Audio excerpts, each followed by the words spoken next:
Assalamualaikum, selamat datang di channel kajian eksklusif, tempat ceramah dan video seputar Islam. Untuk mendukung channel ini, silakan klik tombol subscribe, like, komen, dan share link video ini ke media sosial kamu ya. Semoga kita semua mendapat pahalanya. Jazakumullahu khairan.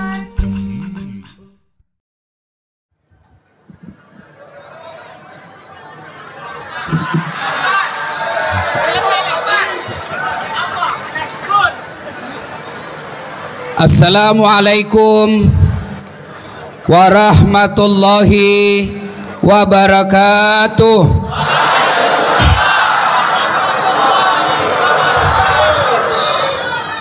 Alhamdulillah, alhamdulillahi rabbil alamin, wabihi nasta'inu ala umurid dunya waddin. Ashhadu an la ilaha illallah wa ashhadu anna Muhammadan abduhu wa rasuluh. Allahumma salli ala Sayyidina Muhammad wa ala alihi wa sahbihi ajma'in. Amma ba'd. Faqad qala Allah subhanahu wa ta'ala fi kitabil karim. Bismillahirrahmanirrahim. Ya ayyuhalladzina amanu dukhulu fis silmi kaffatan wa la tattabi'u khutuwatis syaitan innahu lakum adu mubin. Wahai orang-orang yang beriman, masuklah engkau ke dalam Islam secara sempurna, bukan Islam pencitraan, bukan Islam pilcaleg. Islamlah secara benar, dan janganlah engkau ikuti langkah-langkah setan, karena sesungguhnya setan itu musuh yang nyata bagi kalian. Dan ternyata malam ini banyak setan yang berkeliaran di tengah-tengah kita. Setannya bukan pocong, setannya bukan uka-uka, tapi apa setan yang ada di tengah-tengah kita? Bentuknya handphone. Maka ibu-ibu, bapak-bapak yang saya muliakan, kalau bapak ibu cinta kepada Rasulullah, menghormati majelis kita, yuk turunkan handphonenya.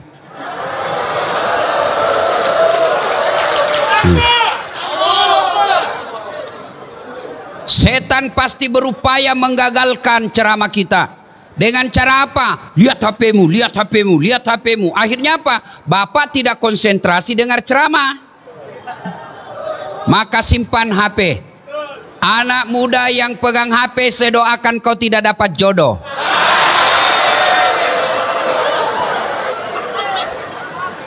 Ibu-ibu yang pegang handphone, saya doakan suaminya kawin lagi.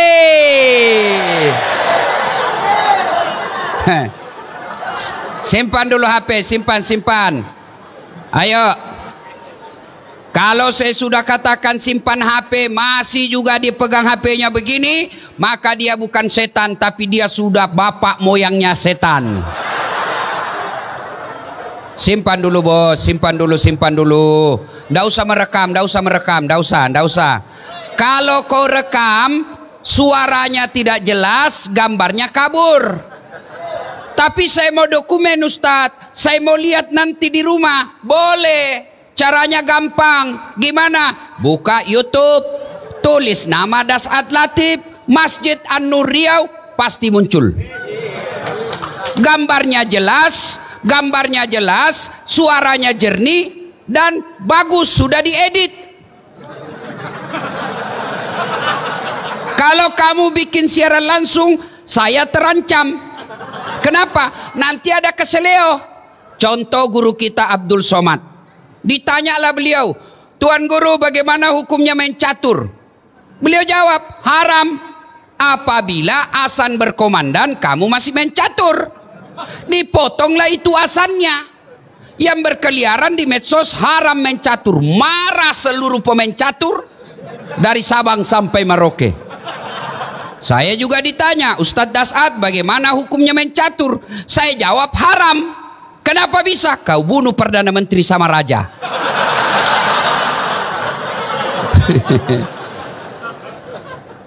Yang ngedarkan celengan, simpan saja itu bos. Nanti saya ngisi celenganmu.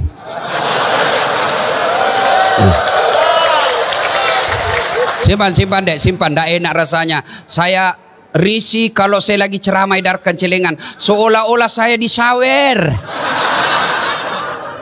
Simpan. Ada Pak Gubernur yang sawer dasat. Tenang, simpan saja dek, simpan. Mengganggu konsentrasi ya. Bisa kita lanjut? Oke, simpan HP ya, simpan ya. Oke. Nggak usah juga kau selfie. Baru ditulis latar belakang Dasat Latif. Kau kira saya background? Wa qala idzan bismillahirrahmanirrahim. Innallaha wa malaikatahu yusalluna 'alan nabi. Ya ayyuhalladzina amanu sallu 'alaihi wa sallimu taslima. Sesungguhnya Allah dan para malaikatnya, subhanallah. Allah perintah solat, Allah tidak pernah mendirikan solat. Allah perintah puasa, Allah tidak pernah menunaikan ibadah puasa. Tapi ketika Allah perintah kita berselawat, Allah berfirman, innallaha wa malaikatahu. Allah dan para malaikatnya bersalawat kepada Rasulullah Muhammad sallallahu alaihi wasallam. Maka wahai orang-orang yang beriman, bersalawatlah kalian kepada Rasulullah dengan sebaik-baik salawat. Jangan kau bersalawat sambil merokok. Salatul beleng-beleng. Jangan kau solawat sambil ngopi. Itu tidak haram, tapi bukanlah adab yang baik ketika mendoakan salawat kepada Rasulullah Muhammad SAW. Begitu dimuliakannya Rasulullah tadi, kita lihat prakteknya. Ketika bersalawat kepada Rasulullah, kita dianjurkan berdiri. Kenapa? Kita memuliakan manusia semulia-mulia manusia, yaitu Muhammad Sallallahu Alaihi Wasallam. Pak Gubernur beserta Pak Kapolda yang saya hormati. Suatu kali Nabi duduk-duduk dengan malaikat Jibril. Tiba-tiba Nabi melihat ada malaikat 1 juta jari-jarinya. Pak Danrem berapa jari-jarinya Pak? Berapa? Oh cacat dong. 20 Pak, ada kaki. Ya kan? Ini malaikat 1 juta jari-jarinya. Nabi kan kagum. Jibril, malaikat apa itu? Banyaknya jari-jarinya. Jibril menjawab, oh itu malaikat pencatat air ketika hujan. Pak Kapolda, mampu mencatat air hujan? Meskipun Bapak bintang 2 sampai bintang 7, tidak akan mampu mencatat air hujan. Kenapa tidak mampu mencatat air hujan? Karena jumlahnya banyak. Selain banyak, laju. Selain laju, bareng-bareng turunnya. Tidak bisa dicatat. Nabi lalu bertanya kepada malaikat itu, wahai malaikat, apa betul kau mampu mencatat air yang jatuh ketika hujan? Ya, ku catat air yang jatuh di negeri Lancang Kuning. Ku catat air yang jatuh di bumi Daeng Bugis. Ku catat jatuh yang ada di Jawa, semua aku catat. Tak setetes pun yang tidak aku catat. Begitu hebatnya nih malaikat. Ya Muhammad, ada satu yang tidak mampu aku catat. Apa? Ketika umatmu berkumpul di Masjid An-Nur Pekanbaru, lalu mereka mendengarkan dakwah, lalu mereka bersalawat kepadamu bareng-bareng, saya tidak bisa mencatat betapa banyak pahala yang Allah turunkan di tempat itu. Kalau Bapak Ibu tidak bisa memperbanyak amal dengan tahajud, tidak bisa memperbanyak amal dengan membangun masjid, tidak bisa memperbanyak amal dengan Senin Kamis, tidak bisa memperbanyak amal dengan umroh, maka kumpulkan amalmu ketika kau duduk bersama seperti ini. Bersalawatlah kepada Rasulullah Muhammad Sallallahu Alaihi Wasallam. Saya mau ajak salawat, bisa? Bisa. Tapi tetap pakai masker. Boleh ya? Kita dengar. Saya mau dengar orang-orang di Pekanbaru mana lebih kencang suara ibu-ibu dengan bapak-bapak. Kita tanding malam ini. Ayo bapak-bapak diam, kita dengar dulu ini ibu-ibu nih. Salawat, ikut bareng-bareng saya Bu ya. Bisa? Yuk. Salatullah. Ayo Bu, jangan mau kalah sama suami. Ala toha. Salatullah. Salamullah ala Yasin. Nilainya 6,5. Sekarang kita dengar bapak-bapak, ibu-ibu diam. Bapak-bapak, ayo jangan mempermalukan jenis kelamin. Ayo bos, kau kasih malu saya kalau suaramu lebet. Ayo ibu-ibu diam, bapak-bapak ayo dek. Salatullah salam ala toha Rasulillah. Salatullah salamullah ala Yasin Habibillah. Nilainya 9,9. Memang ibu-ibu tadi tidak bisa kencang suaranya, tapi itu tadi syahdu. Suara begitu tadi tuh yang membuat kita nafsu. Makanya dedek gadis, kalau kau ditelepon sama cowokmu, jangan kau mendayu-dayu mensahdukan suaramu. Assalamualaikum. Waalaikumsalam. Bagaimana kabar dek? Baik-baik bang. Bagaimana orang tidak tergoda?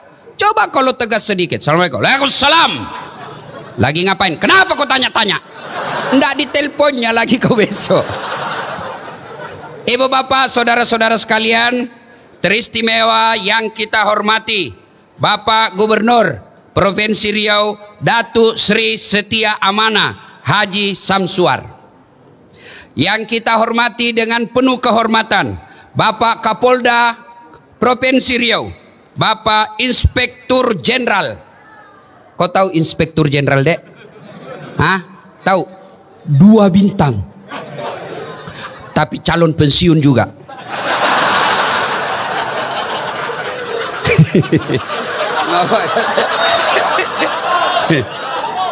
Gaspol, rem. Kau mau ditangkap Kapolda? Jangan kau lawan polisi ya. Adik-adik, dengar baik-baik. Jangan musuhi polisi. Boleh kau musuhi pribadinya, tapi jangan musuhi polisi. Kalau hilang motormu, siapa kau cari? Siapa kau cari? Pak Imam. Rumah dirampok, anak diperkosa, istri dibunuh. Cari siapa? Polisi. Maka jangan kau musuhi polisi. Iya toh? Kau melanggar. Kau tidak lihat ini rambu-rambu. Saya lihat pak. Kenapa kau langgar? Saya tidak lihat bapak. Kenapa kau tidak lihat saya? Bapak sembunyi di tikungan.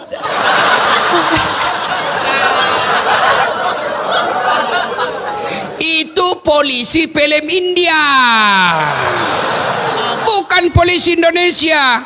Polisi Republik Indonesia. Lihat Kapolda kita hadir di tempat ini. Itu menunjukkan saya cinta kepada kalian masyarakatku.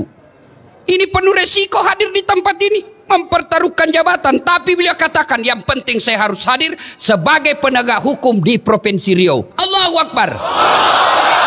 Aman saya sekarang.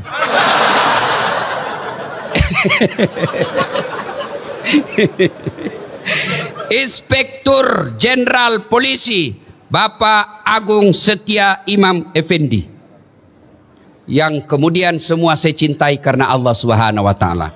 Saya tidak sebut satu demi satu, di samping karena keterbatasan waktu, juga yang sejujurnya saya tidak hafal namanya Bapak. Kita dengar. Satu, saya mau tanya dan saya kasih hadiah. Siapa yang tahu anak bungsunya Nabi?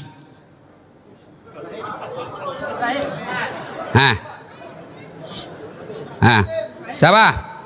Kau sini. Cepat. Ya. Cepat. Sebelum kau jawab, ada passwordnya. Siapa namanya anak pertamanya Kapolda? Kurang tahu. Kurang tahu. Oke. Kalau begitu, siapa nama anak bungsunya Rasulullah? Fatimah Zahra. Aduh, sudah kencang salah lagi. Tapi tidak apa-apa, daripada kau malu diambil YouTube, tetap dapat 100. Beda uang Kapolda dengan uang Ustadz. Ya. Oke, cek. Halo, cek. 1. Cek. Ini yang atur sound system, bassnya diturunkan. Bass. Ehonya, eho tutup. Cek. Aduh. Cek. Halo. Sabotase ini kayaknya ini. Cek. Halo, cek. Cek.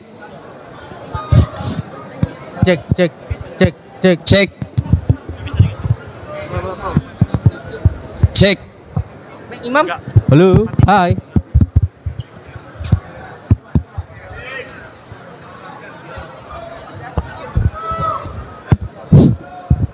Ayo kita selawat sambil nunggu mic-nya, oke? Salatullah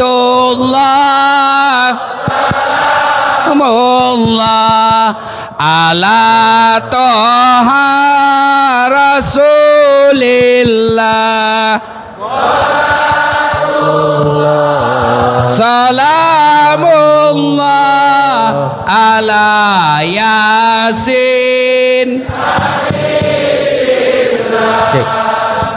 Ibu bapak saudara-saudara sekalian, nama anak Nabi yang bungsu siapa namanya?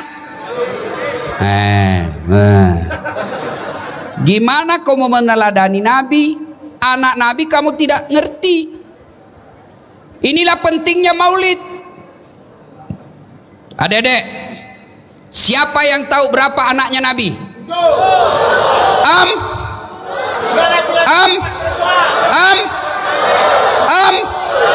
Li bingung. Inilah pentingnya maulid, supaya kita tahu sejarah Nabi. Setelah tahu sejarah Nabi, kita berusaha untuk mencontohnya. Tidak mungkin kau bisa mencontoh Nabi kalau sejarahnya kau tidak paham. Bagaimana kita mau tidur seperti Nabi, sejarah cara tidurnya Nabi kita tidak tahu.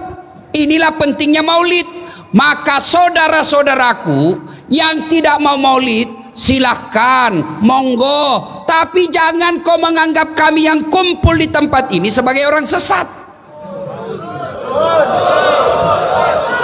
Kamu tidak mau maulid, kami hargai, silahkan.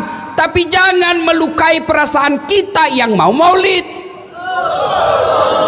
Ya, ada orang anak muda sekarang baru belajar agama 2 bulan. Itu pun melalui YouTube. Baru 2 menit habis kuotanya. Seolah-olah agama ini seolah-olah sangat repot. Agama ini seolah-olah sangat sulit. Hanya persoalan kita maulid, dia tidak maulid, kita dikatakan ustadz tidak sunnah. Beranimu bos. Kau panitia hari kiamat. Nah, ibu bapak saudara-saudara sekalian, inilah pentingnya maulid. Kita kumpul dengar sejarah Nabi, setelah itu kita pulang. Ibu saya dulu memperkenalkan sejarah Nabi, karena saya anak-anak waktu itu, anak-anak senang lagu, dia perkenalkan melalui lagu. Pada zaman dahulu kala, pada zaman jahiliyah. Satu informasi, zaman jahiliyah. Zaman dahulu kan banyak, ada zaman batu. Ini zaman apa? Zaman jahiliyah. Saya tanya, kenapa zaman jahiliyah, Mak? Dia lanjut lagi lagunya. Lahirlah seorang Rasul yang terakhir dan mulia. Berarti Nabi terakhir. Saya tanya, siapa namanya, Mak? Nabi Muhammad namanya. Ibunya siapa? Siti Aminah ibunya. Bapaknya siapa? Abdullah nama ayahnya. Di mana tinggal? Pekanbaru atau Makassar? Madinah tempat tinggalnya. Terus kenapa lagi, Mak? Setelah dewasa diangkat menjadi Rasul. Siapa yang angkat? Pak Kapolda atau Pak Gubernur?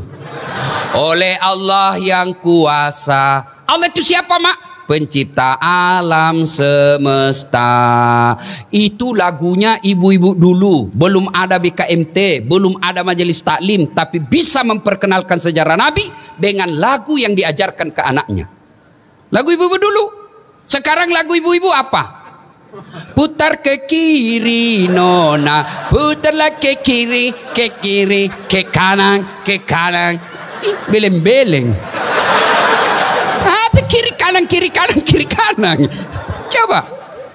Lagunya anaknya lagu lebih.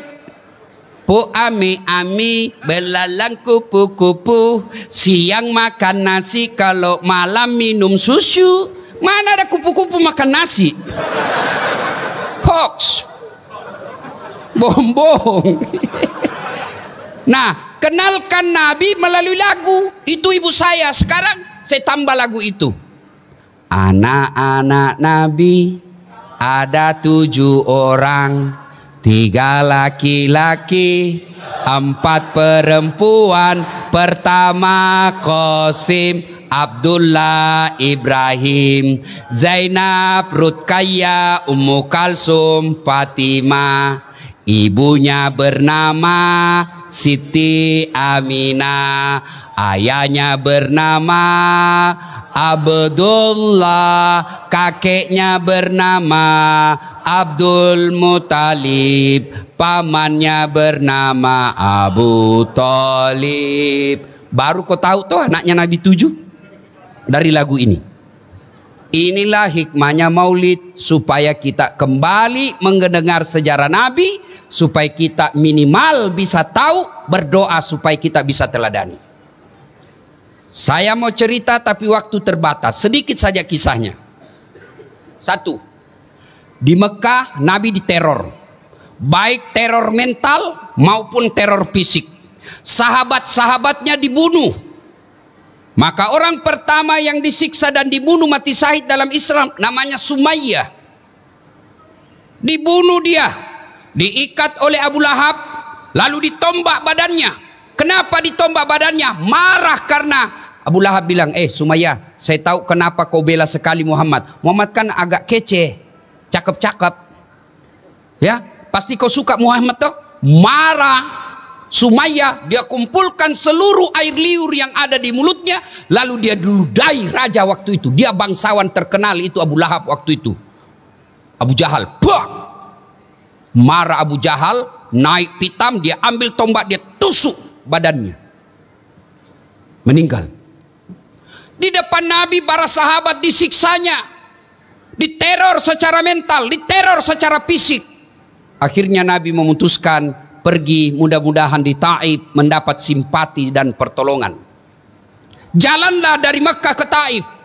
Sampai di Taif apa yang diharapkan? Jauh panggang dari api. Nabi berharap ada simpati dari orang-orang Taif. Ternyata disambutnya Nabi dengan apa? Lemparan batu. Siapa yang melemparnya? Bukan orang anak-anak, bukan orang dewasa. Siapa yang melemparnya? Anak-anak kecil. Kalau orang dewasa sama dewasa, kita merasa terhormat, satu letting kita. Tapi kalau kita dihina sama anak-anak, terhina sekali. Nabi dilempari, dikejar. Sampai robek pelipis beliau. Pada saat itu datang malaikat Jibril menawarkan bantuan. Ya Muhammad, sudah keterlaluan orang-orang Taif ini. Allah perintahkan kepada aku Muhammad, kau berdoa, saya angkat gunung Taif ini, saya lempar, saya hancurkan mereka semua. Kau berdoa saja kepada Allah, saya hancurkan mereka. Allah minta izin, Allah sudah kabulkan. Kalau kau berdoa, saya hancurkan mereka. Kalau saya tiba-tiba di sini diserang sama preman, kepung preman ratusan orang, datang Kapolda. Bagaimana Ustaz? Hancurkan jenderal.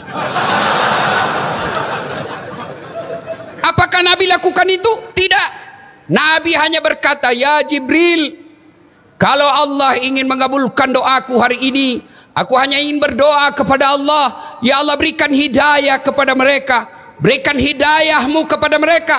Mereka memperlakukanku seperti itu karena mereka tidak tahu apa yang aku bawa kepadanya. Kalau mereka tidak beriman kepadaku, yang sekarang mereka tidak beriman kepadaku, saya berdoa kepada Allah, mudah-mudahan anak cucu mereka nanti yang akan beriman kepadaku. Dan Allah kabulkan doa. Allah kabulkan doa Muhammad sallallahu alaihi wasallam. Sekarang ketika Bapak ke Taif, tidak satu pun manusia yang tidak beriman kepada Allah dan Rasulnya. Padahal dulu melawan Nabi. Maka orang-orang Taif, mudah-mudahan Bapak panjang umur rezeki, pergi ke Taif, lihat orang-orang Taif, mereka tutur katanya lembut, sopan santun, kita datang dikasihnya buah. Kenapa? Mereka merasa malu, leluhur mereka pernah menghina Rasulullah, maka mereka membalasnya dengan kemuliaan akhlak sekarang ini. Hikmah pertama, jadilah rahmatan lil alamin. Bagi saudaraku para mubalik, contoh Rasulullah dalam berdakwah. Boleh kita berbeda pendapat, tapi jangan saling menghina. Silakan kau lakukan, silakan kau dakwakan apa yang kamu yakini, tapi saudaraku tolong hargai pendapat ulama yang lain. Enak kita dakwah kalau saling menghargai. Biarkan umat yang memilih mana yang ingin diikuti. Kita sama kiblatnya, kita sama nabinya, kita sama rukun Islamnya, rukun imannya sama. Tuhan yang kita sembah salah, salat kita dia Tuhan yang kita sembah sama, salat kita sama. Masa gara-gara maulid dan tidak maulid kita berpecah belah? Di mana belajar mereka dakwah? Saudaraku, adik-adik remaja yang baru belajar agama, bagus girahmu belajar agama, tapi jangan taklid, jangan terfokus pada satu guru saja, kau tidak mau dengar guru yang lain. Maka sampai sekarang Pak Gubernur, saya tidak mau kalau ada yang membuat komunitas sahabat Dasat Latif, saya tolak. Kenapa? Kalau ada sahabat Dasat Latif berarti ada yang bukan sahabat saya. Kalian semua sahabat saya, non muslim pun sahabat saya. Kelemahan anak-anak remaja kita belajar, ketika sudah ada komunitas sahabat ustadz ini, maka dia tidak mau dengar ustadz yang lain. Adik-adikku, makin banyak guru yang kau dengar, makin luas wawasanmu. Makin luas wawasanmu, makin enak kau hidup.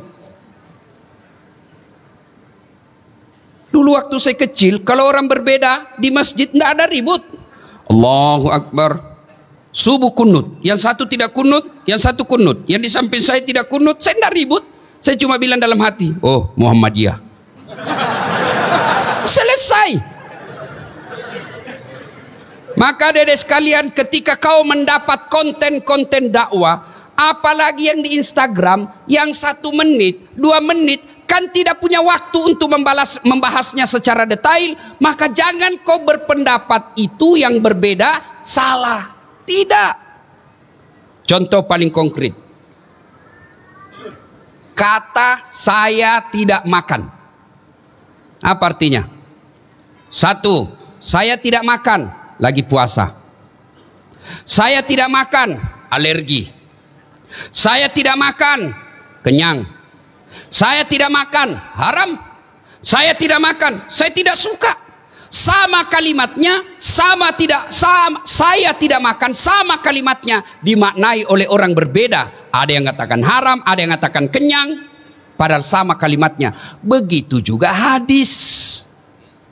Hadis yang sampai kepada kita, sama kalimatnya dimaknai oleh ahli tafsir hadis yang berbeda-beda. Kenapa berbeda-beda? Karena tidak ada foto, tidak ada video tutorial yang menjelaskan, maka mereka menafsirkannya berdasarkan informasi yang diterimanya. Saya kasih contoh. Dede, apa ini? Apa ini? Ibu-ibu, apa ini? Nah, bingung toh? Di belakang. Apa? Ini kau tahu pena karena kau dekat. Tapi yang di belakang dia tidak tahu apa itu batang-batang. Apa salah? Tidak, cuma informasi yang sampai ke matanya tidak lengkap.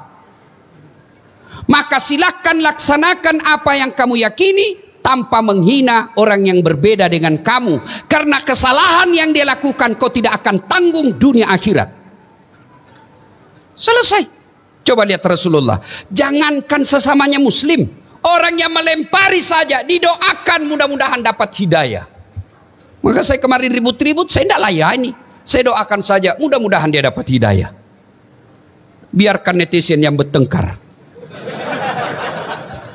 Ya. 2. Pak Gubernur, jadilah yang rahmatan lil alamin. Sudah pilgub selesai. Jangan ada dendam politik di pemerintah provinsi. Dulu pegawai kita yang tidak mendukung Pak Gub, biarkan dia dengan tidak dukungannya, tapi jangan dendam dan mutasi jauh-jauh ke sana.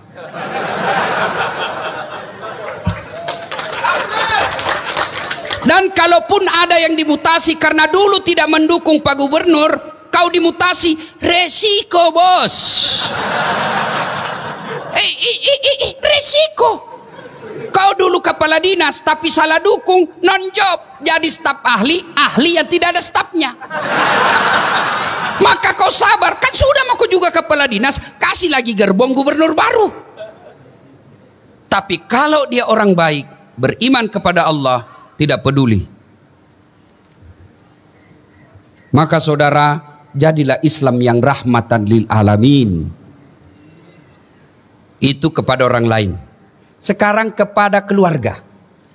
Oh, banyaknya orang 30 tahun suami istri hanya karena perkara WhatsApp salah masuk dimaki-maki suaminya. Memang kau pembohong.